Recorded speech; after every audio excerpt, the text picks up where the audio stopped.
sabía si sus hijos podrían caminar por el jardín con Adán y Eva, o viajar a Belén la noche en que Jesús nació. Conoce la Biblia App para niños. A través de una aventura animada, sus hijos podrán explorar las grandes historias de la Biblia, ganar recompensas por desafíos especiales, abrir la Biblia una y otra vez y comenzar un amor de por vida con la palabra de Dios. La Biblia App para niños. Descárgala gratis ahora en bible.com/niños.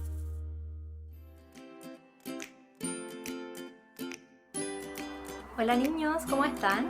Los invito a que puedan buscar un lugar cómodo para que puedan disfrutar este nuevo día domingo, esta nueva programación de Brody Kids y puedan alabar a Dios junto a esta alabanza. ¡Chao! ¡Por fin lo hemos encontrado! ¡Eh!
Muy bien niños, espero que les haya gustado la alabanza del día de hoy, pero ahora también viene un momento muy importante, que es la historia del día de hoy. Así que los dejo muy invitados, busca un lugar cómodo y pon mucha atención. Nos seguimos viendo. Piedras, ondas y gigantes. El primer rey de Israel se llamaba Saúl. El rey Saúl no obedeció a Dios. Entonces Dios le dijo al profeta Samuel: busca a un hombre llamado Isaí. Uno de sus hijos será el nuevo rey.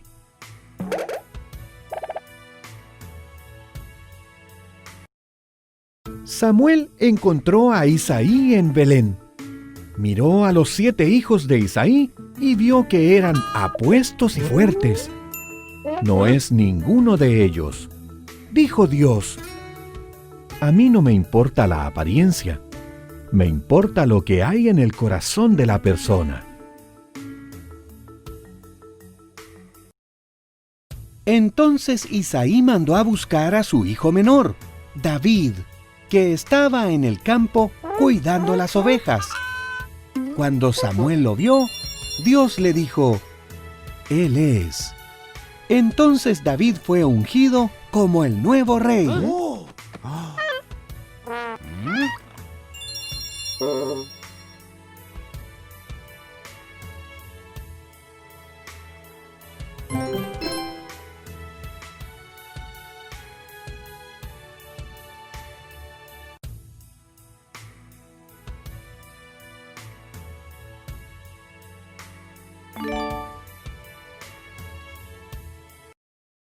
Un tiempo después, Israel luchó contra los filisteos.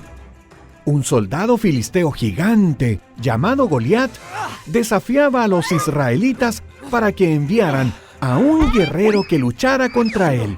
Pero todos los israelitas estaban demasiado asustados.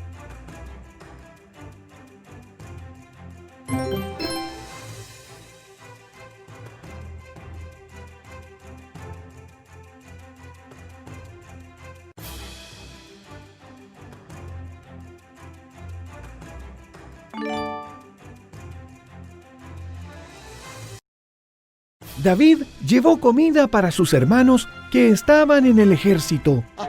Él oyó el desafío de Goliat y no tuvo miedo.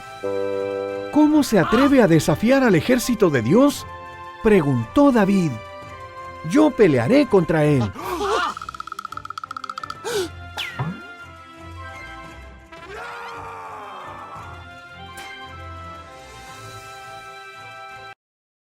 Sorprendido, el rey Saúl le ofreció a David su armadura.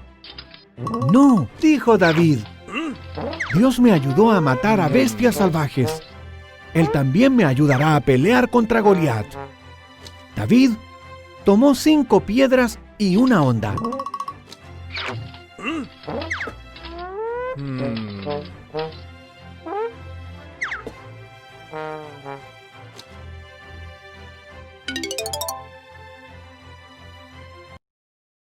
¿Acaso soy un perro?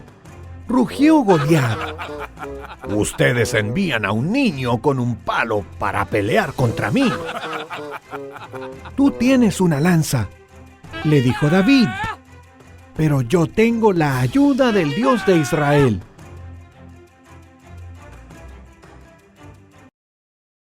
David puso una piedra en su honda y la lanzó. Golpeó a Goliat en la frente y lo derribó. Ese día los israelitas derrotaron a los filisteos. Con la ayuda de Dios, David fue un héroe.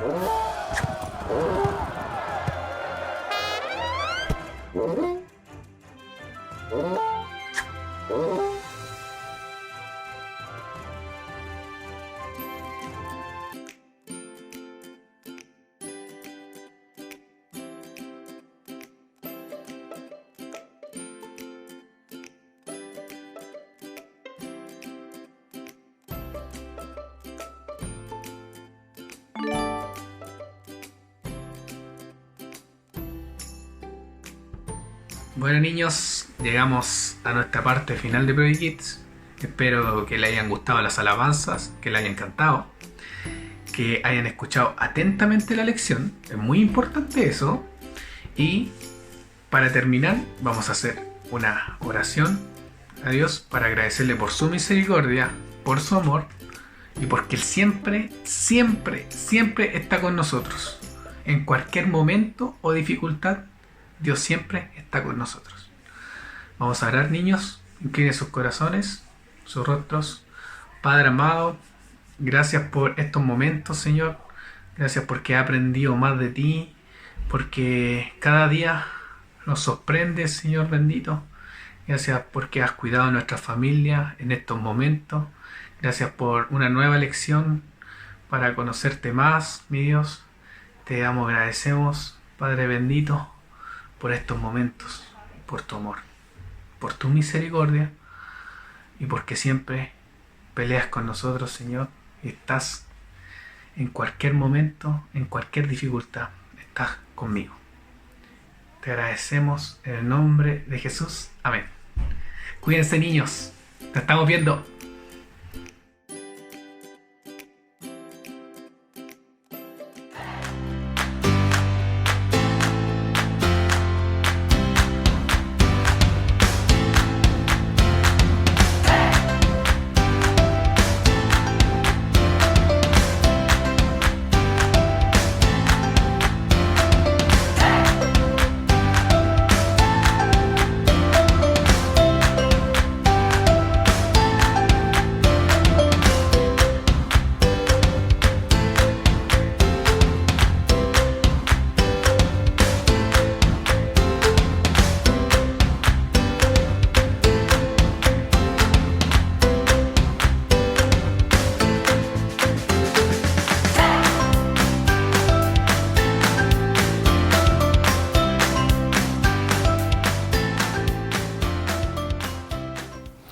Muy buenos días, hermanos. Vamos a iniciar un nuevo culto al Señor en ese domingo. Vamos a preparar todas nuestras casas para ese momento de alabanza, que sea un tiempo especial. Vamos a abrir nuestros corazones para escuchar lo que Dios nos quiere decir. Vamos también a abrir nuestros corazones para entregar a Dios una alabanza verdadera, una alabanza en espíritu y en verdad para Él. Así que cantemos con alegría, oremos con fervor y también aprendamos de la palabra de Dios en ese domingo. Que sea un tiempo especial. Que Dios los bendiga.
Bienvenidos sean a este tiempo de adoración.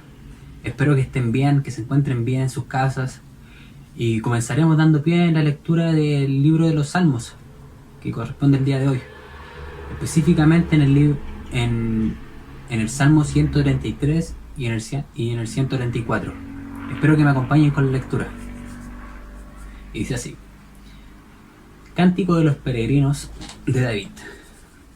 Cuán bueno y cuán agradable es que los hermanos convivan en armonía. Es como el buen aceite que desde la cabeza va descendiendo por la barba de Aarón hasta el borde de sus vestiduras. Es como el rocío de Hermón que va descendiendo sobre los montes de Sión, donde se da esta armonía. El Señor concede bendición y vida eterna. Bendigan al Señor, todos ustedes sus siervos, que de noche permanecen en la casa del Señor. Eleven sus manos hacia el santuario y bendigan al Señor. Que desde Sión los bendiga el Señor, creador del cielo y de la tierra. El Señor es grande. Qué maravilloso es adorar a quien dio la vida por nosotros, a quien dependemos de Él, a quien nos ama con todo su ser y sin merecer nada. Nosotros no merecemos nada, pero aún así Él nos ama incondicionalmente y fielmente. Y solo a Él es quien debemos adorar con todo nuestro corazón. Y por eso estamos reunidos. Vamos a orar. Señor, te damos gracias porque de ti viene la vida, Señor. De ti dependemos, Señor. Tú eres un hilo fuerte, más que un hilo, Señor. Porque no se puede romper. El lazo que tenemos contigo, Señor, es inquebrantable. Tú nos amas, Señor. Tú eres soberano en los tiempos, Señor. Todo depende de ti, Señor. Todo gira en torno a ti, Señor. Todo lo que tenemos el día de hoy es gracias a ti. Gracias a tu misericordia. Gracias que tú no nos abandonas. En los momentos que más te necesitamos, ahí estás tú, Señor. Y por eso te agradecemos, Señor. Te adoramos en el día de hoy. Porque tú eres bueno. Tú eres amor con nosotros. Por eso te damos gracias, Señor, como hermanos, reunidos en el día de hoy, en este día de culto, te damos esta oración, Señor, esta oración de adoración. En el nombre de Cristo Jesús, Señor, te damos gracias. Amén.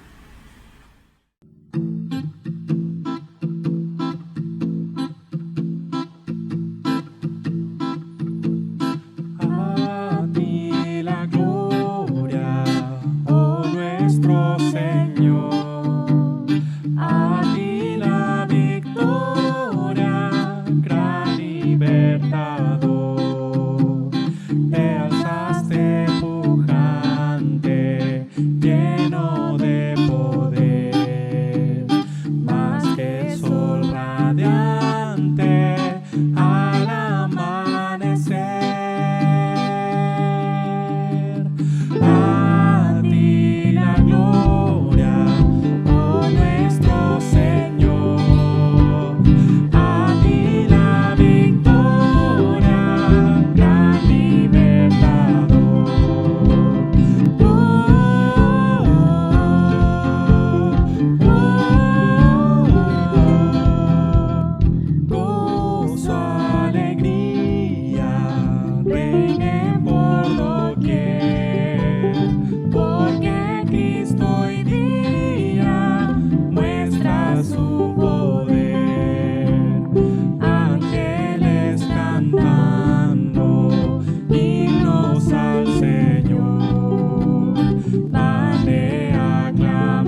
días. Vamos a tener ahora nuestro momento de confesión. Vamos a tener primero una lectura en el libro de Romanos, capítulo 8, versículos 1 al 11. Yo voy a leer la versión NBI, pero ustedes pueden seguir la lectura en la versión que tengan en casa.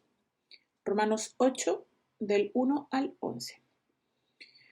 Por lo tanto, ya no hay ninguna condenación para los que están unidos a Cristo Jesús, pues por medio de él, la ley del Espíritu de vida me ha liberado de la ley del pecado y de la muerte. En efecto, la ley no pudo liberarnos porque la naturaleza pecaminosa anuló su poder. Por eso, Dios envió a su propio Hijo en condición semejante a nuestra condición de pecadores, para que se ofreciera en sacrificio por el pecado. Así condenó Dios al pecado en la naturaleza humana, a fin de que las justas demandas de la ley se cumplieran en nosotros, que no vivimos según la naturaleza pecaminosa, sino según el Espíritu. Los que viven conforme a la naturaleza pecaminosa fijan la mente en los deseos de tal naturaleza. En cambio, los que viven conforme al Espíritu fijan la mente en los deseos del Espíritu. La mentalidad pecaminosa es muerte, mientras que la mentalidad que proviene del Espíritu es vida y paz. La mentalidad pecaminosa es enemiga de Dios, pues no se somete a la ley de Dios, ni es capaz de hacerlo. Los que viven según la naturaleza pecaminosa no pueden agradar a Dios. Sin embargo, ustedes no viven según la naturaleza pecaminosa, sino según el Espíritu, si es que el Espíritu de Dios vive en ustedes. Y si alguno no tiene el Espíritu de Cristo, no es de Cristo. Pero si Cristo está en ustedes, el cuerpo está muerto a causa del pecado, pero el Espíritu que está en ustedes es vida a causa de la justicia. Y si el Espíritu de aquel que levantó a Jesús de entre los muertos vive en ustedes, el mismo que levantó a Cristo de entre los muertos también dará vida a sus cuerpos mortales por medio de su Espíritu que vive en ustedes. Qué hermosa esperanza, hermanos, la que encontramos en este pasaje. Nuestro camino a la vida o a la muerte, lo que nos está diciendo es que depende de quién dejemos que guíe, que controle nuestras mentes, nuestra vida. Si nosotros permitimos que sea el pecado quien controle nuestros pensamientos, quien controle nuestras decisiones, vamos directo a la muerte física y espiritual. Pero si permitimos que el Espíritu Santo controle nuestras vidas, tendremos vida y paz. Es lo que dice el apóstol Pablo aquí. Nosotros no teníamos opción. Estábamos condenados, pero Pablo parte diciendo que eso ya no es así. Ahora nosotros estamos libres de la condenación por medio de la muerte de nuestro Señor Jesucristo. Pero debemos rendir ante Él nuestra vida. Debemos entregar, confesar nuestro pecado, arrepentirnos de nuestro pecado y permitir que Él nos dirija. Tengamos un momento de oración. Les voy a pedir que ustedes tengan un momento de oración personal y después yo voy a levantar la oración para todos.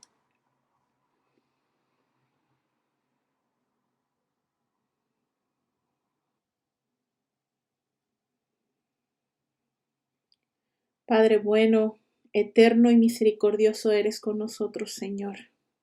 Tú eres santo y porque tu santidad, Señor, no permite la presencia del pecado.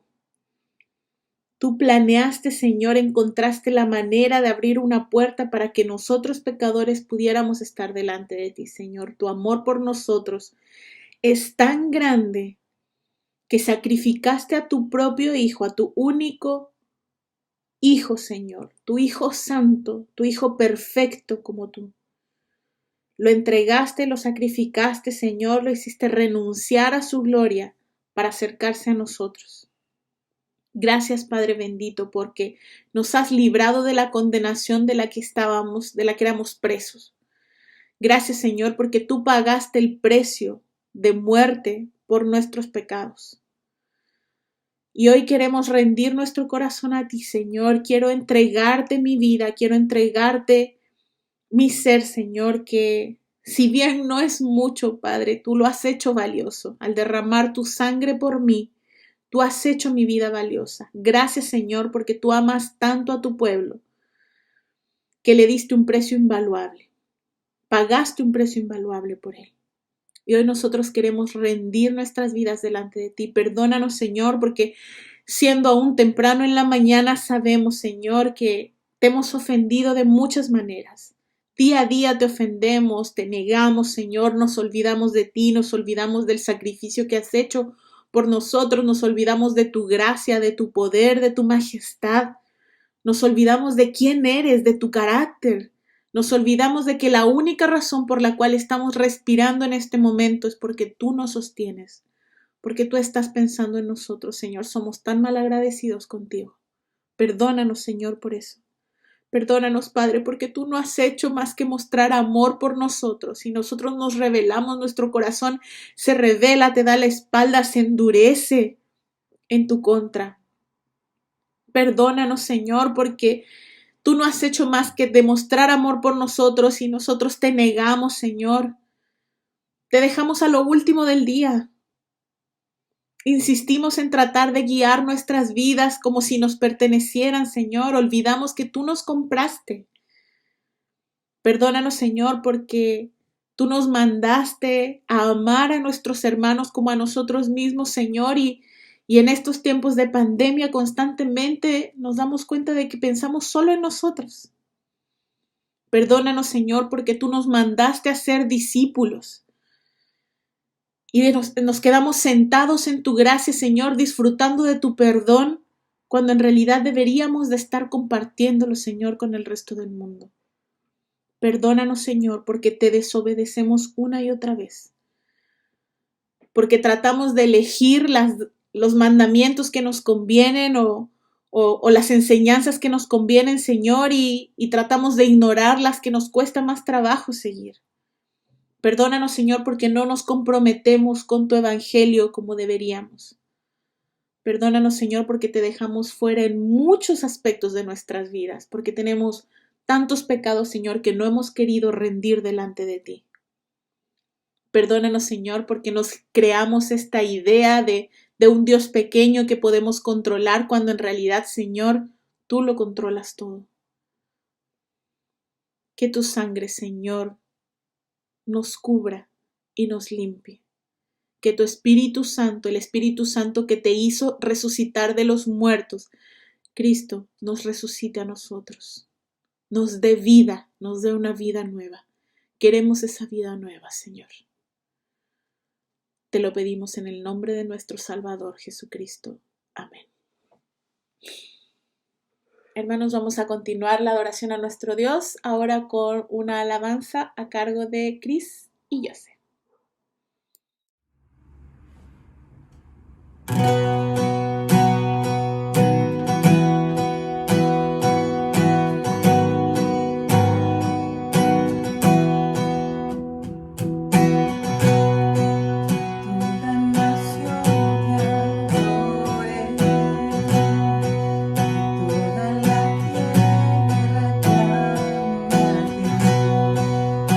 Todos tus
Perfecto, ha llegado el momento de la meditación de esta mañana.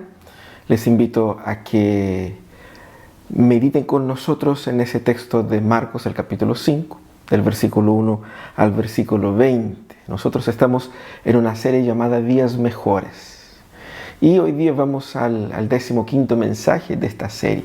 Te invito a que antes usted pueda descargar la guía para reflexión que está aquí en las anotaciones del video para que puedas acompañar el mensaje anotando, tomando nota de lo que es relevante para ti, lo que Dios habla a su corazón, para que también pueda compartir con otros y conversar con otros sobre lo que Dios habla contigo. Es muy importante porque a veces nos olvidamos de lo que escuchamos y interactuar escribiendo ayuda también a profundizar, ¿no es cierto? Está aquí en las anotaciones del video. Ahora te invito a que se una conmigo en esa lectura del Evangelio de Marcos, el capítulo 5.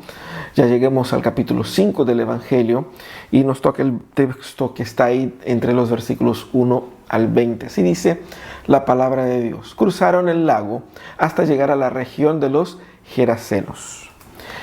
Tan pronto como desembarcó Jesús, un hombre poseído por un espíritu maligno le salió al encuentro de entre los sepulcros. Este hombre vivía en los sepulcros y ya nadie podía sujetarlo, ni siquiera con cadenas. Muchas veces lo habían atado con cadenas, grilletes, pero él los destrozaba y nadie tenía fuerza para dominarlo. Noche y día andaba por los sepulcros y por las colinas, gritando y golpeándose con piedras. Cuando vio a Jesús desde lejos, corrió y se postró delante de él. ¿Por qué te entrometes, Jesús, Hijo del Dios Altísimo? Gritó con fuerza. Te ruego, por Dios, que no me atormentes. Es que Jesús le había dicho: sal de este hombre, espíritu maligno. ¿Cómo te llamas?, le preguntó Jesús. Me llamo Legión, respondió, porque somos muchos. Y con insistencia le suplicaba a Jesús que no les expulsara de aquella región. Como en una colina estaba paseando una manada de muchos cerdos, los demonios le rogaron a Jesús: mándanos a los cerdos, déjanos entrar en ellos. Así que él les dio permiso. Cuando los espíritus malignos salieron del hombre, entraron en los cerdos, que eran unos 2000, y la manada se precipitó al lago por el despeñadero y allí se ahogó. Los que cuidaban los cerdos salieron huyendo y dieron noticia en el pueblo y por los campos, y la gente fue a ver lo que había pasado. Llegaron a donde estaba Jesús, y cuando vieron al que había estado poseído por la legión de demonios, sentado, vestido y en sano juicio, tuvieron miedo. Los que habían presenciado estos hechos le contaron a la gente lo que había sucedido con el endemoniado y con los cerdos. Entonces la gente comenzó a suplicarle a Jesús que se fuera de la región. Mientras subía Jesús a la barca, el que había estado endemoniado le rogaba que le permitiera acompañarlo. Jesús no se lo permitió, sino que le dijo: vete a tu casa, a los de tu familia, y diles a todos que el Señor ha hecho lo que el Señor ha hecho por ti y cómo te ha tenido compasión. Así que el hombre se fue y se puso a proclamar en Decápolis lo mucho que Jesús había hecho por él, y toda la gente se quedó asombrada. Amén. Vamos a orar para que el Señor nos guíe en esa reflexión. Señor amado, bendice nuestra reflexión de esta mañana. Habla a nuestros corazones. Abre nuestro entendimiento. Habilita, Señor, a que podamos conocerte más, para así podamos amarte más. Bendícenos, Señor, en nombre de Jesús es que oramos. Amén y amén.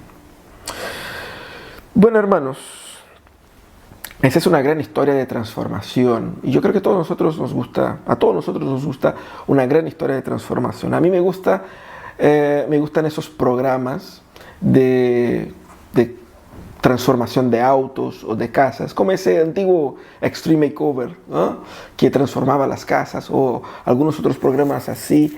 Y es interesante, ¿no?, ver este antes y después de alguien o de algo, ¿no es cierto? Pero ¿por qué será que son tan atractivas esas experiencias, ¿no?, de un antes y un después? Yo creo que primeramente porque muestra una historia de superación. ¿Y a quién no le gusta una historia de superación? De alguien que pasó de una situación tan difícil, o de una casa, de una situación de complejidad para una situación de prosperidad. También muestra una historia de esperanza y por fin una historia de vida, ¿cierto? De algo pasa, algo renueva, trae una nueva vida, un nuevo color, y eso nos anima. Hay una diferencia grande entre las transformaciones que podemos hacer nosotros y las historias de transformación que Dios hace. La historia de transformación que hace Dios, normalmente el foco está en Dios y no en la persona. Es decir, es Dios quien transforma, y al ser transformado uno no le da alabanza a Dios. Una historia de transformación hecha por Dios tiene impacto diferente, porque no es solamente un mejoramiento. Porque en esos episodios de estas series, en esos programas donde se renueva la casa, se renueva el auto, la casa vuelve a envejecer y a deteriorarse. El auto también vuelve a echarse a perder. Las transformaciones obradas por Dios, ellas son de un impacto duradero. Ella es un cambio real, es un cambio profundo, no es solamente cosmético. Y por ser un cambio eterno, genera un impacto eterno, genera frutos eternos. Así que las historias de transformación de Dios son mucho más interesantes. Y es una de estas historias que tenemos delante de nosotros, la historia de este hombre que vivía ahí en una región fuera del ambiente de los judíos, una región de los gentiles, un hombre que no era judío. Jesús cruza de un lado al otro del lago para ir a esta región. Pasando por toda la tormenta que vimos la semana pasada, Jesús llega ahí para encontrarse con ese hombre en esta situación, y ese hombre sale totalmente poseído por el demonio, totalmente deshumanizado. La fuerza con que él quebraba las cadenas que le trataban de poner muestra que no era una situación simplemente de descomposición psíquica, no era un hombre que estaba loco, simplemente que era un hombre que estaba poseído por Satanás.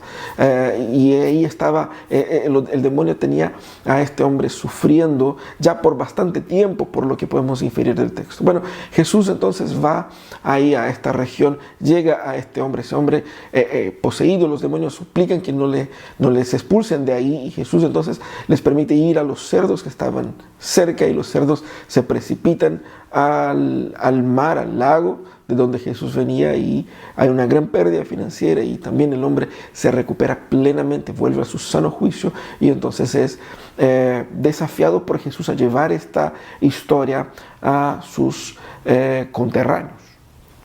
Es una historia interesantísima. Es una gran historia de transformación en una parte importante del ministerio de Jesús, para mostrar cuán impactante es el Evangelio en la vida de una persona. Quizás muchos de nosotros estamos pasando por ese momento de crisis y sentimos que tengo que cambiar. Algo tiene que cambiar en mí. Ya no da más.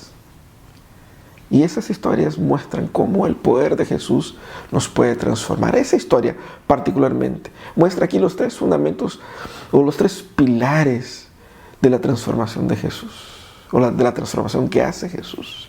Los fundamentos de la transformación de Jesús están resumidos aquí en esa historia.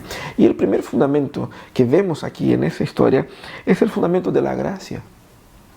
Ven ustedes que aquí en esa historia Jesús cruza el mar y con toda la tormenta incluida, y llega a una región que no es tan común para Jesús. Probablemente fue la única vez que Jesús fue a esta región específica, la región de los Gerasenos o la región de Gadara. Hay una diversidad de posibilidad para el nombre ahí, pero la cosa es que Jesús va a esta región y encuentra a ese hombre en esta situación. La situación que el Marcos, el autor del texto, la manera como Marcos describe el hombre es bastante gráfica. Él estaba poseído por muchos demonios. Él vivía en los sepulcros. Uno se imagina sepulcros como acá en Chile, ¿no es cierto? Un local plano con la gente enterrada en el suelo. No, los sepulcros serían las cuevas adentro de las rocas. Entonces era una región de cerro y él estaba en el cerro, en las cuevas, y ahí también era donde la gente enterraba a la gente, es decir, a través de hoyos en la roca o a través ahí de las propias cuevas, ¿no es cierto? Él vivía ahí en ese ambiente de destrucción, en ese ambiente de muerte, en ese ambiente frío de deshumanidad. Él estaba en una situación de incontrolabilidad. Nadie podía sujetarlo. Era violento. Era un hombre peligroso.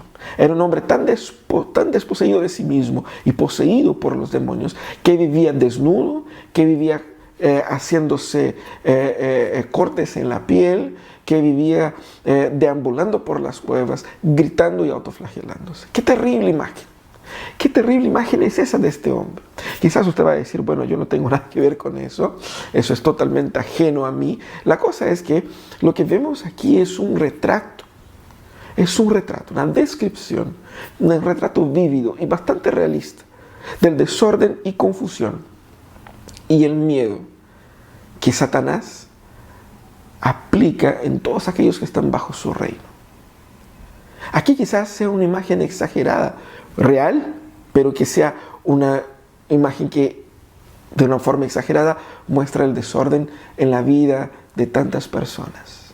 Ve cómo el pecado y el enemigo trata de deshumanizarnos, quitar de nosotros todos los aspectos, los vínculos sociales, morales, los vínculos civiles, y nos deshumaniza. Y ese hombre es un retrato vivo de esta posesión.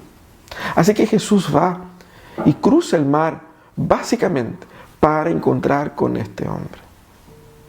Es fantástico porque vemos Jesucristo, resumiendo la historia, a eso fue Jesús. Y ese hombre, imaginen ustedes, un hombre que ya nadie más quería, un hombre que ya nadie más soportaba, un hombre totalmente ajeno y rechazado por la sociedad. Es a ese hombre que va Jesús. Ese hombre no era rechazado de la sociedad por sus ideas, por sus posturas, por sus conceptos, era rechazado porque Satanás le había deshumanizado. Y Cristo va con su gracia hacia él. Fíjese que la transformación que hace Jesús comienza con su gracia. ¿Por qué? Porque es así como Dios nos trata. Él nos ve cuando nadie nos ve. Él te ve cuando nadie te ve. En sus miserias, en tus sufrimientos. Él te ama cuando uno no merece ser amado. Y Él va y te alcanza a ti cuando ya nada ni nadie más te puede alcanzar. Cuando Jesús llega a este hombre, hay ahí en el corazón oculto, dentro de su miseria, una posibilidad de salvación. ¡Qué fantástico! La gracia de Jesús es así como ella trabaja. La transformación que Jesús hace está basada en su gracia. Es Él quien va por ti. Muchos quieren transformarse a sí mismos y luchan por eso.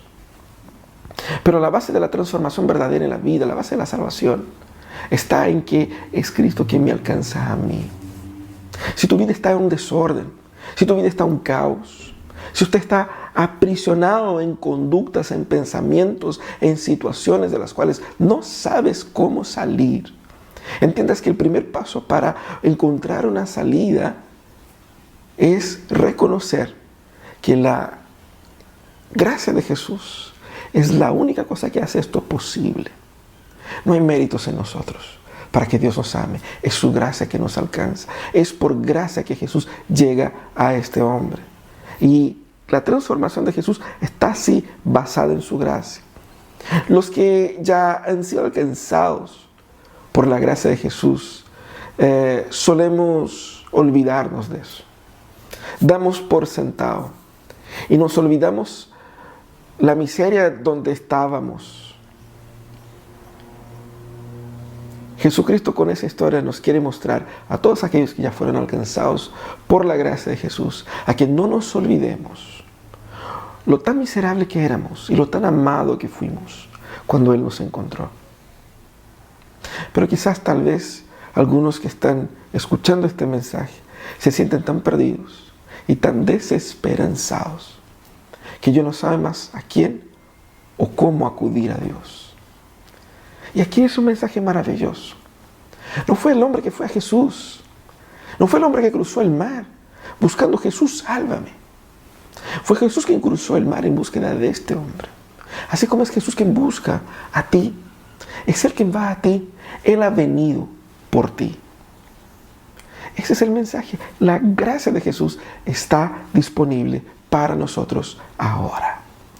La gracia está disponible para ti hoy.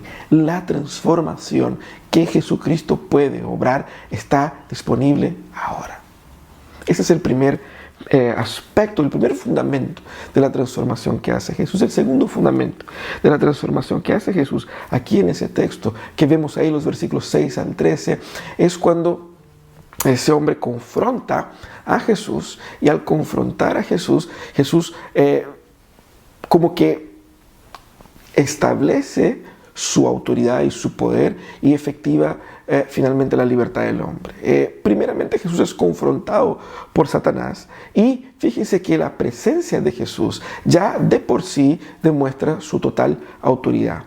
El hombre era un hombre totalmente violento, un hombre totalmente antisocial, pero cuando llega Jesús el hombre corre, movido obviamente por los demonios, llega ante Jesús, pero imagínense, totalmente desnudo, totalmente enloquecido. Jesús y los discípulos ahí en el barco, un hombre que quizás tenía un aspecto, un olor, una forma, pero ese hombre al llegar ante Jesús, él se postra y clama ante Jesús. Primero declara: Jesús, Hijo del Altísimo. Los demonios ahí dentro de este hombre afirman la identidad de Jesús como una forma de poder suplicar para que no les expulse o no les inflija el sufrimiento o la condenación eterna de una vez.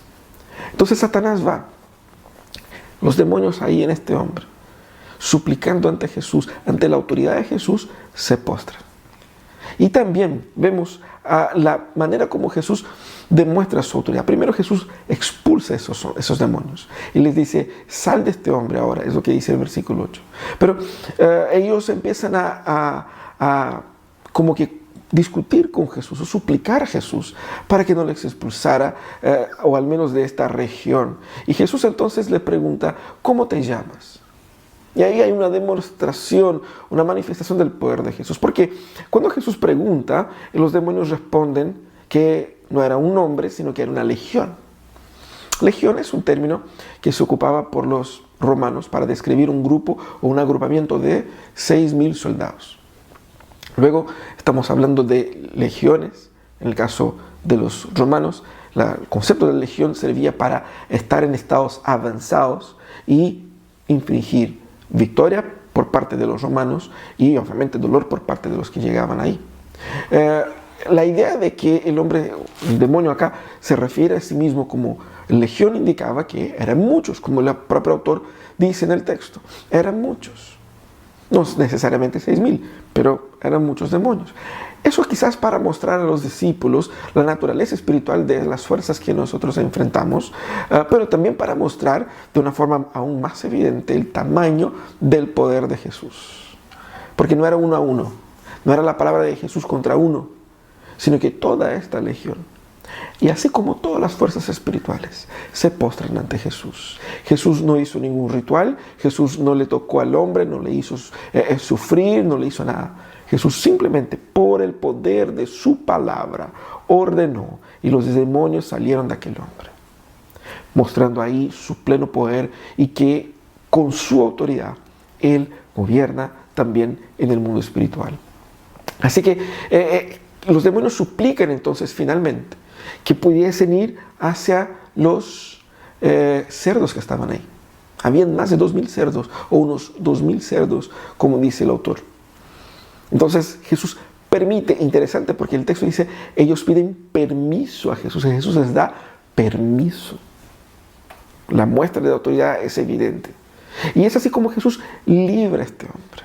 La gracia de Jesús es el primer aspecto de nuestra transformación, pero el segundo aspecto es la libertad que Jesús otorga a través de la manifestación de su poder contra todas las fuerzas del mal, contra todas las fuerzas del pecado, contra todas las fuerzas del maligno. Jesús efectivamente nos hace libres. Aquí los demonios suplicaron para ir a los cerdos y Jesús les autoriza. Ellos van hasta los cerdos y los cerdos se precipitan ahí hacia el cerro, hacia el precipicio, y caen dentro del lago de donde vino Jesús, generando obviamente un caos. Pero fíjense que una de las posibles razones por las cuales esto pasara y Jesús permitiera que eso pasara era para dejar en este evento una marca profunda de la libertad de este hombre. Quizás la gente podría en el futuro recordar: ese no era el loquillo que estaba allá y ahora está sano. Ah, qué bien.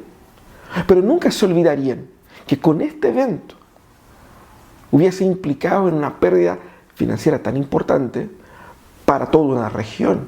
Y fíjense que cuando nosotros hablamos acá en el costo, ¿cuánto costaría toda esta manada de cerdos?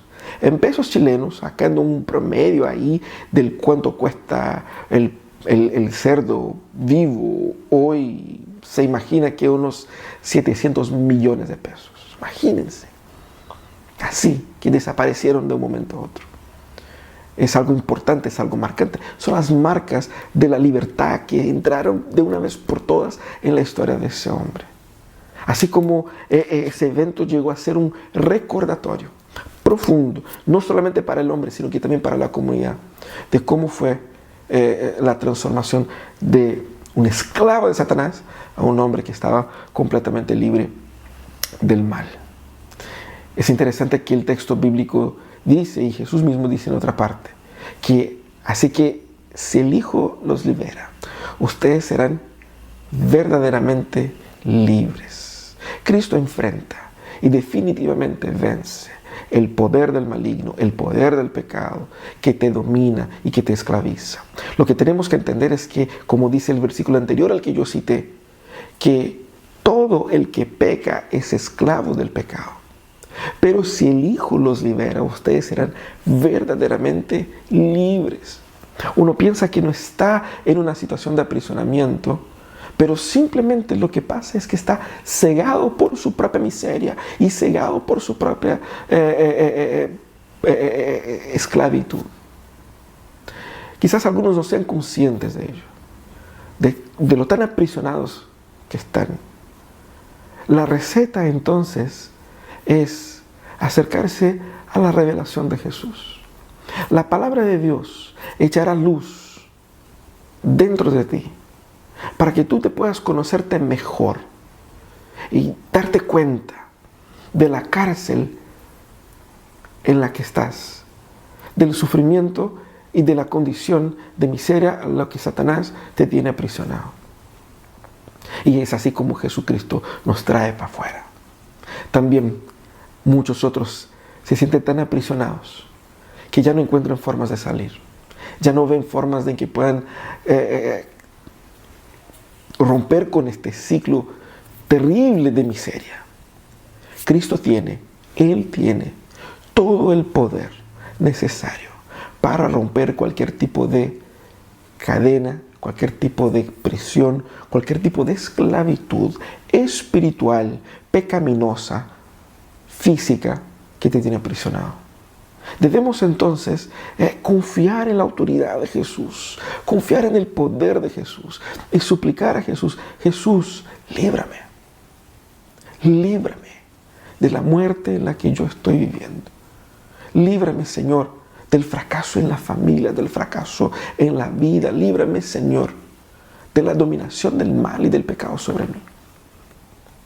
Pero hay tantos otros que ya fueron libres en Cristo Jesús, son discípulos de Jesús, pero como que no logran disfrutar de esta libertad.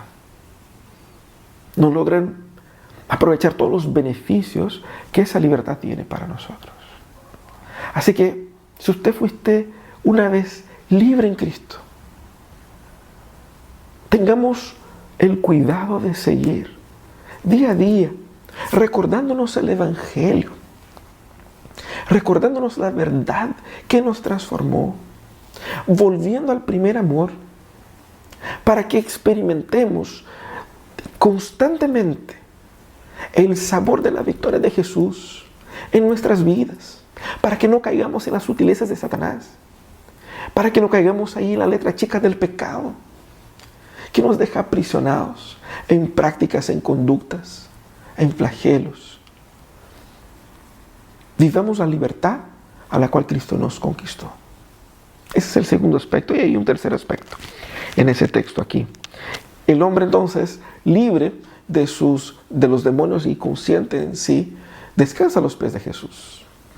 Los que cuidaban los cerdos van a la ciudad y a los campos y comunican a la gente lo que había pasado, porque era algo asombroso, y la gente va.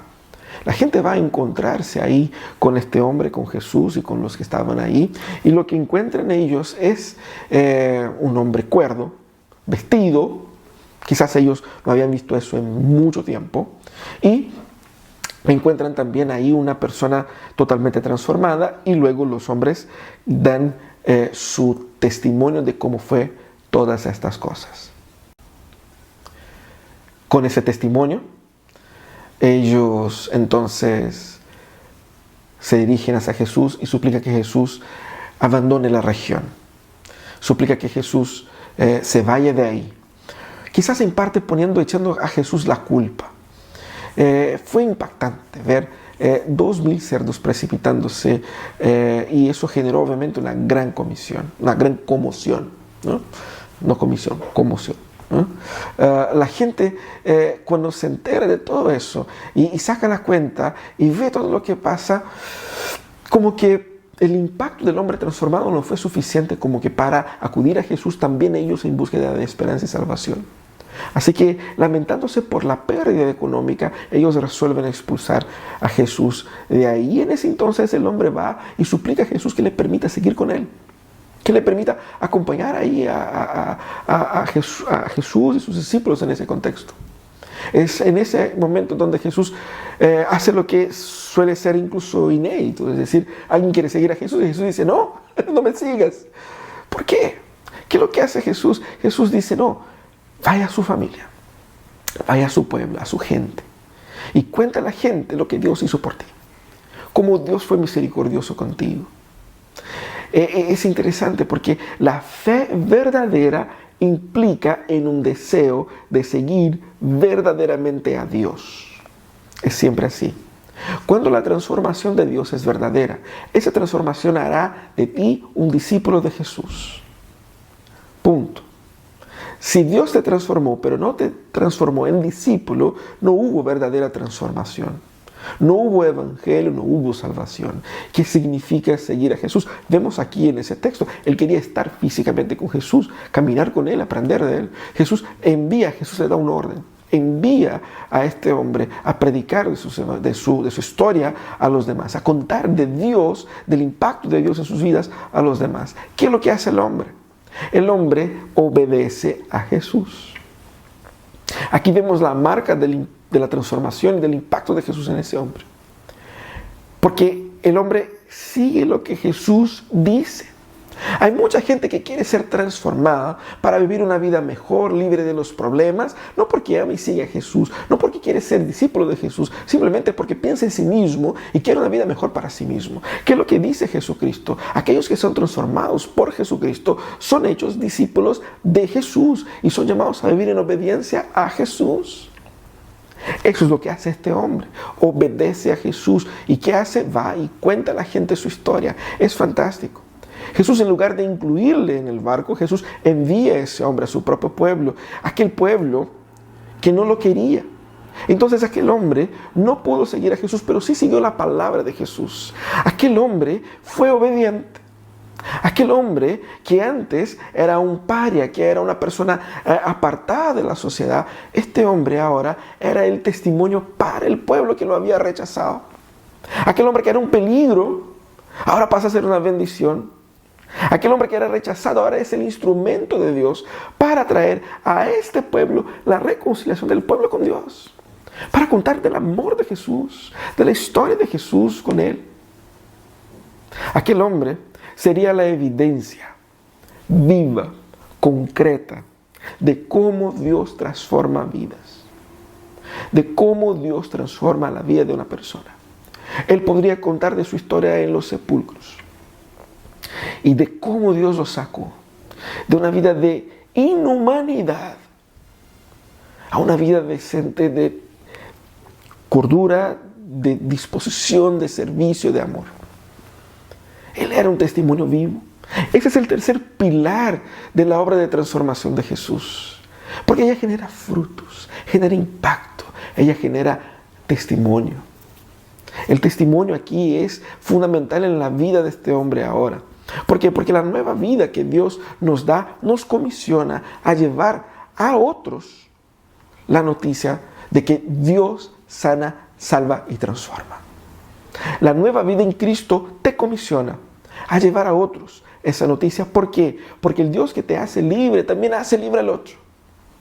El Dios que te transforma, que te libra de tus cadenas, también libre y transforma al otro. Es hermoso eso.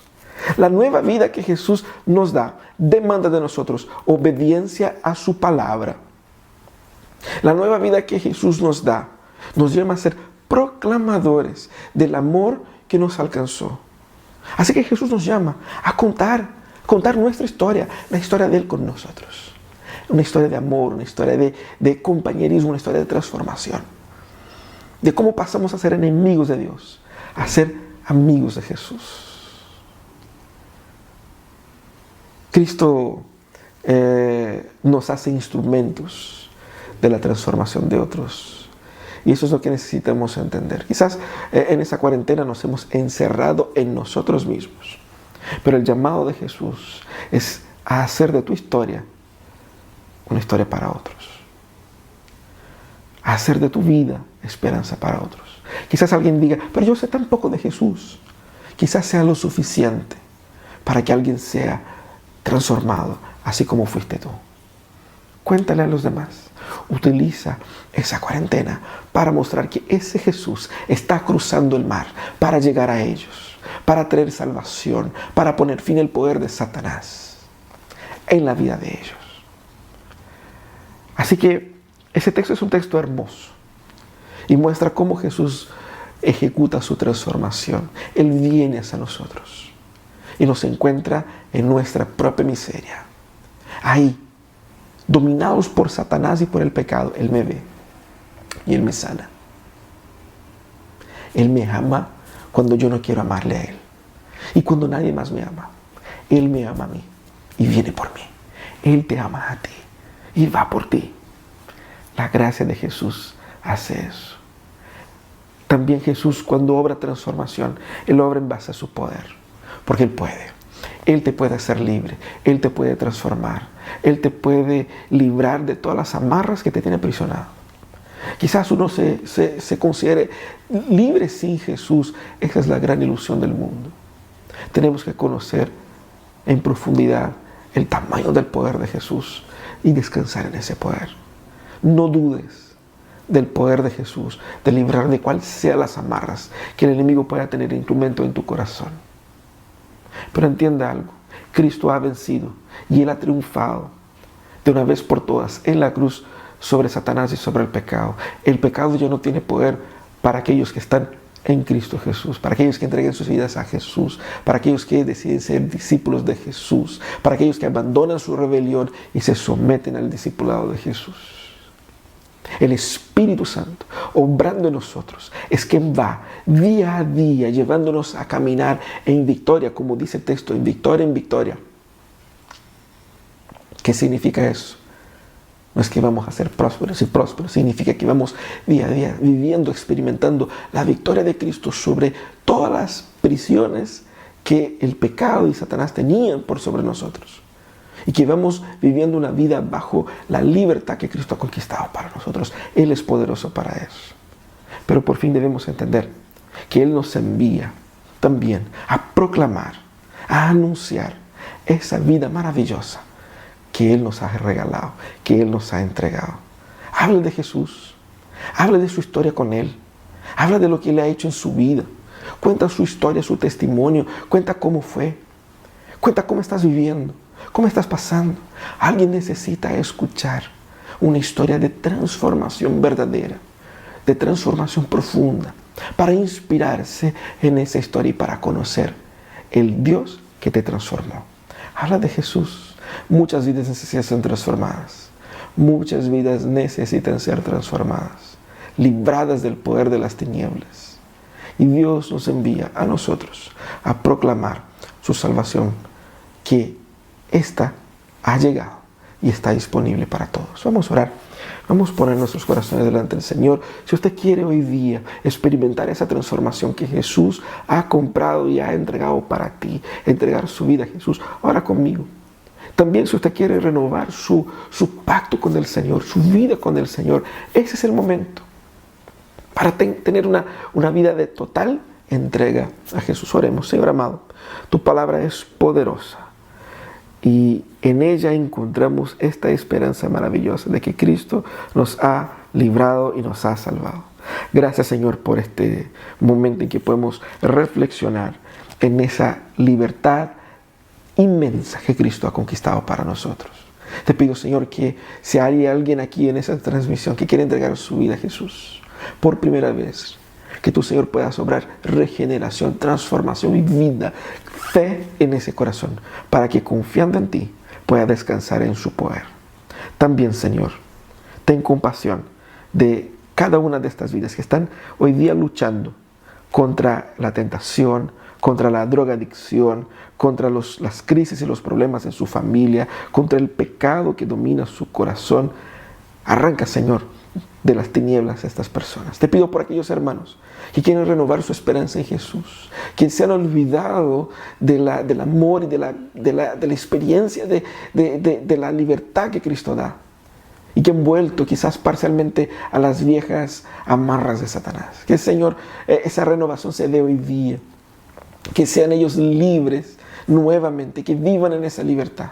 Te pido, Señor, también por todos aquellos que, confiando en ti, van a proclamar tu nombre, que tu nombre sea anunciado a través de las redes sociales, que tu nombre sea proclamado a través de los medios de contacto que tenemos, que tu nombre sea, Señor, multiplicado en las bocas para que llegue a los corazones. Sana, Señor, estas vidas, trae salvación a nosotros y a nuestros queridos. En el nombre de Jesús es que oramos. Amén y amén.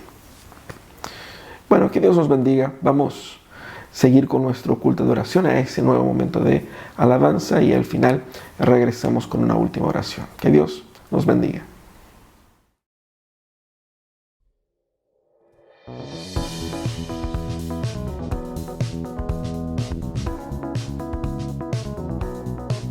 Veo al sol de justicia, cubre mi alrededor, su presencia ilumina todo lo que soy.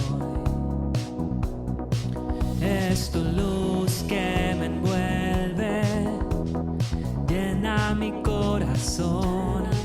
Mis tinieblas venciste con tu salvación. No temeré,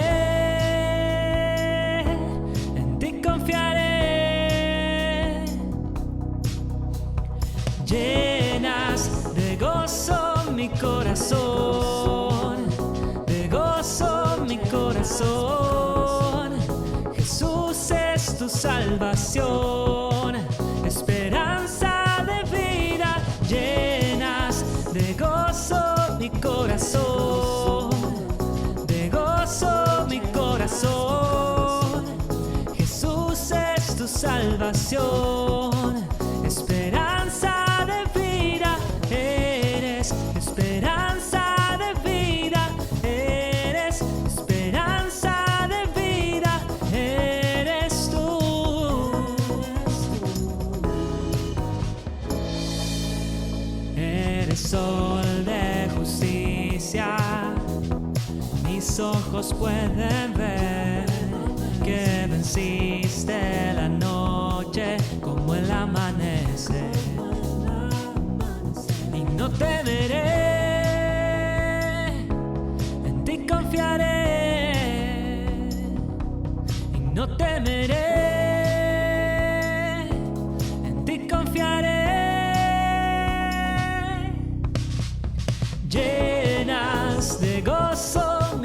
corazón, de gozo mi corazón. Jesús es tu salvación, esperanza de vida, llenas de gozo mi corazón, de gozo mi corazón. Jesús es tu salvación, esperanza de vida, eres esperanza de vida, eres esperanza de vida, eres tú.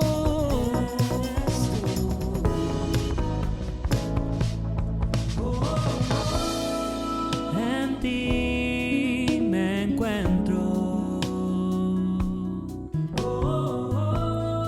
seguro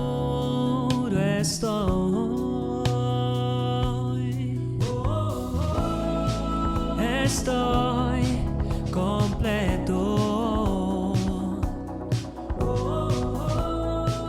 en tu amor.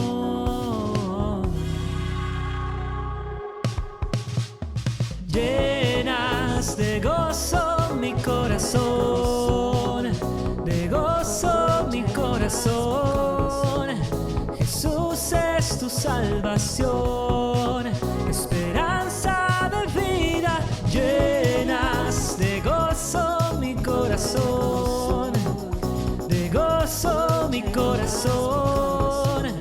Jesús es tu salvación, esperanza de vida, eres esperanza de vida, eres esperanza de vida, eres tú.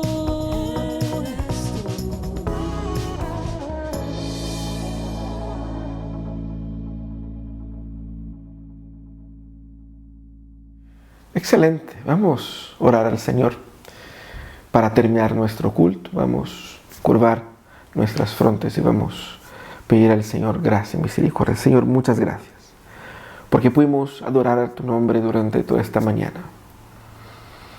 Señor, nuestros corazones están agradecidos de tan gran amor, de tan gran esperanza. Cristo, tú eres nuestra esperanza, esperanza de vida que triunfa por sobre la muerte. Gracias, Señor, por esta verdad tan maravillosa. Te pido, Señor, que la vida de Jesús sea experimentada en cada persona que está conectada a nosotros hoy. Danos, Señor, una semana de victoria sobre la tentación y sobre el Satanás. Danos, Señor, una victoria en Cristo sobre la muerte y que podamos nosotros experimentar la dinámica de caminar con Jesús. Bendice nuestras familias, nuestros queridos. Danos, Señor, una semana de muchas alegrías. También, Señor, guarda nuestros corazones del mal y ayúdanos a crecer en ti. En nombre de Jesús. Que la gracia de nuestro Señor y Salvador Jesucristo, que el amor de Dios, nuestro buen Padre Celestial, y que las eternas consolaciones del Espíritu Santo estén con todos ustedes hoy y para todos siempre. Amén y amén. Perfecto. Que el Señor nos dé una hermosa semana. Vamos ahora a pasar a nuestra sesión de Zoom. Es ahí donde nosotros nos encontraremos para orar y compartir las cargas unos de los otros. Será un tiempo de mucha bendición. Si usted no ha participado, usted está perdiendo. Así que tienes ahí un par de minutos para ir a quitar el pijama y ponerte una ropa y conectarse con nosotros ahí también cara a cara para que podamos vernos, ¿no es cierto? Para que podamos orar unos por otros, para que podamos tener esa instancia de amistad. Todos necesitamos de esa instancia. Es muy especial y también es muy breve, ¿no? Así que conéctate a Zoom para este momento de comunión. Y que el Señor nos bendiga, que tengamos todos una excelente semana. Nos vemos el próximo jueves en nuestra 11 con Biblia y en las demás actividades que tenemos ahí por los departamentos y comisiones. Que el Señor nos bendiga. No se olvide de que la próxima semana tenemos nuestro culto especial, el culto unido del presbiterio, y nos conectaremos con todas las demás iglesias de nuestra región, de la región aquí de Valparaíso, para adorar al Señor es una instancia también de unidad, para que nosotros, no solamente como iglesia Pródigo, como una avanzada de las iglesias de Viña del Mar y Valparaíso, sino que también parte de este presbiterio, el presbiterio Quinta Región, podemos ir junto con otros hermanos hacia la adoración del Dios a través de las redes, ¿cierto? Un hermoso tiempo. Así que prepare su corazón también para la adoración la próxima semana. Que el Señor nos bendiga y un gran abrazo.